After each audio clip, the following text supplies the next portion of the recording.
vahel on selline tunne, et kui satud nagu mingisse suurde poodi, siis on nagu, et nagu oleks ära eksinud üldse, et enam ei saa arugi üldse, et nagu nii palju vidinaid, et üldse mille järgi sa tulid või mida sa tahtsid.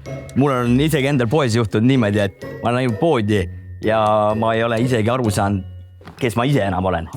Et see tööd on suured prood, on hirmsad asjad.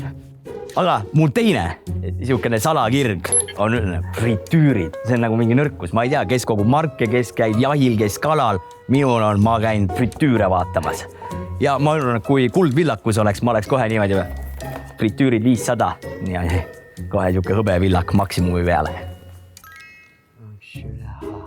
Tundub, et see masin nõuab õli. Pidage hobuseid, peremees. Ma arvan, et see moodne masin ei vaja õlitamist. Huvitav, mis seal kasutusjuhendil kirjas on. Kerime tagasi ja hoiame selle plahvatusohtliku olukorra ära. Nii, tundub, et meil on väike probleem. Või tähendab, teil, jah. Et vaatame nüüd seda kuuma õhu fritüüri kasutusjuhendit ja mulle tundub, et see on poola keeles. Ja ma arvan, et enamus eestlasi seda päris vabalt ei valda. Tegelikult peab igal tootel olema eestikeelne kasutusjuhend. Lähmegi vaatame kõik kaubad üle ja hoiame jamad ära. Teie minge koju, nautige elu, frittige ja kui mul kõht tühjaks läheb, siis ma hüppan läbi teie juurest.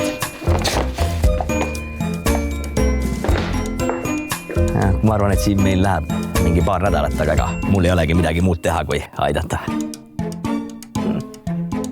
Ja kui sinul ettevõtjana või sinul tarbijana on küsimusi, kõhklusi, kahklusi, siis mine külasta Tallinna Tarbijakaitse veebi. Sealt leiad oma küsimustele ilusti vastuse.